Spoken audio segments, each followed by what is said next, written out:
11 important tips for Hogwarts Legacy. Stay tuned for that.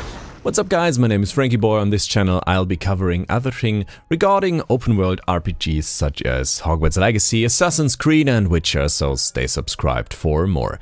And as you can see, I've been playing Hogwarts Legacy for quite a few hours and I got some nice tips for you starting in the game. These tips are meant for people like 6 to 10 to 12 hours into the game, I think, and might help you out and might get you 1 or 2 new ideas. Some are for brutal beginners, some for experienced guys.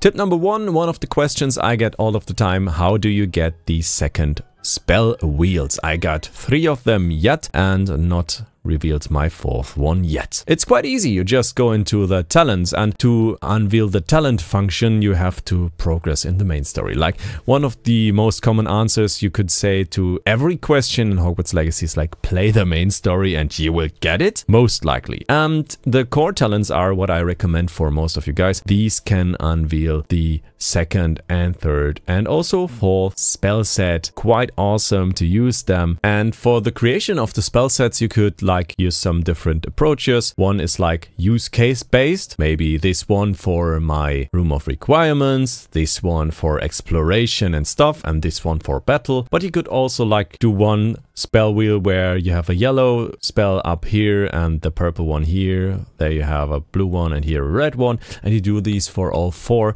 so you always have like a fitting spell for enemy shields, and you then use muscle memory to just remember which color was where, and you will always like have one of a kind fitting spell. Could also be an approach, you choose yours. I've chosen like the approach where I have a spell wheel for each situation that I find myself in. Tip number 2, quite easy one, just a quick mini tip. When you're on a quest and you're not an experienced player, you might not regularly check the minimap down here. Just use this button, like the top one of these, and tap it and you will unveil this magical thing luring you to your quest target, and you can just follow it.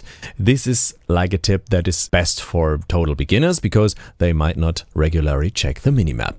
Tip number 3, the best talents for the start. You get a talent point for each level after reaching level 5. So then you add up all these level points and talent points and where to spend them. I would totally recommend starting in the core tree because it gives you an advantage in almost any situation you find yourself in, especially in the combat. Some are like more for endgame or people who like to work all day in the room of requirement. That's not for me. I'm more the action type, out in the wild and collecting things, casually going sometimes back to the room of requirement. Stealth is very OP and can be quite handy, but you got the choice in your hand, and I totally recommend the core tree. Tip number 4, transmog and gear optics. So you can change the appearance of your gear right from the start when just hovering over an item. Use the square and you can change it to whatever you like. This is called transmog and a classical feature in almost any RPG. So you can look the way you like, but also wear the best items available. When exploring, especially in the forest, you find yourself in situations where you might have a certain boss that could face you, a very tough fight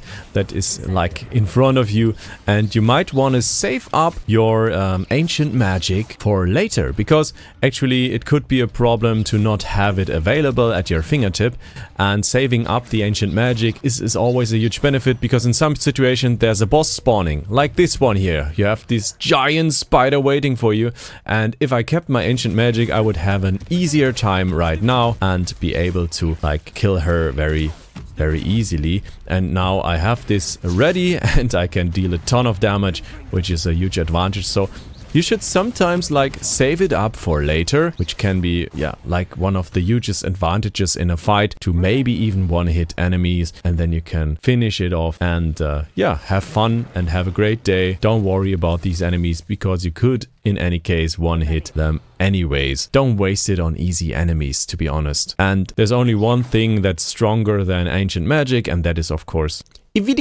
what else? Tip number 6. When exploring Hogwarts, you might have stumbled across these locks, and they require you to have a certain lock-picking skill.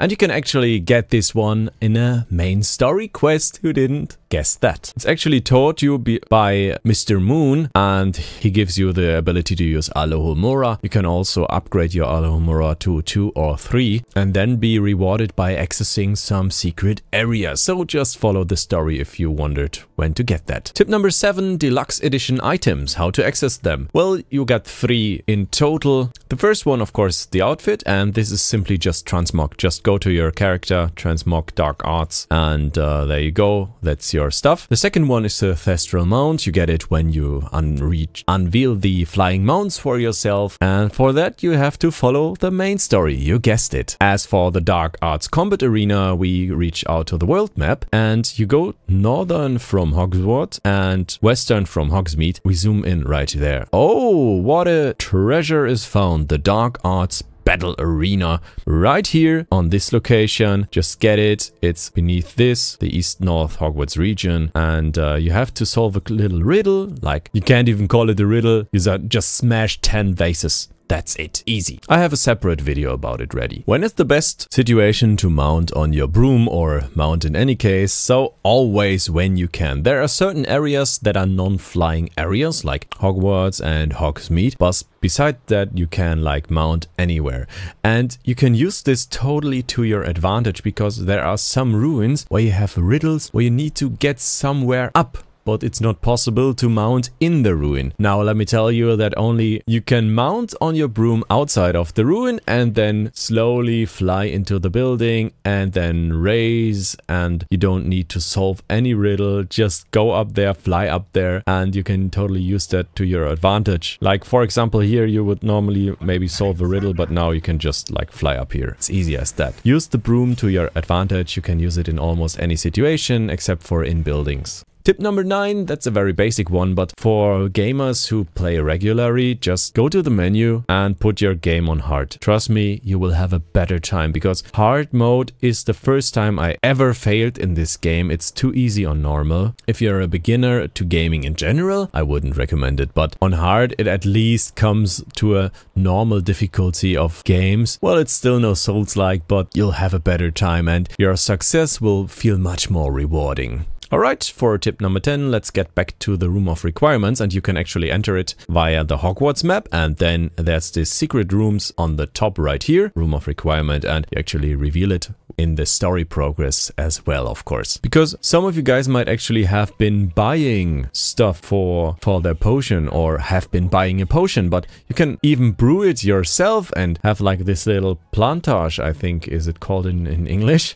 Where you get all these plants up in here, and the tip is invest in recipes and don't buy. Invest in yourself, learn these recipes, and the return on investment is like there after having used the recipe for 2 times. So that's a no-brainer, and don't invest into like normal potions, etc. Get it yourself and craft. Well, Hogwarts actually has more riddles than Tom, and you might have stumbled across these and have got aggro or so.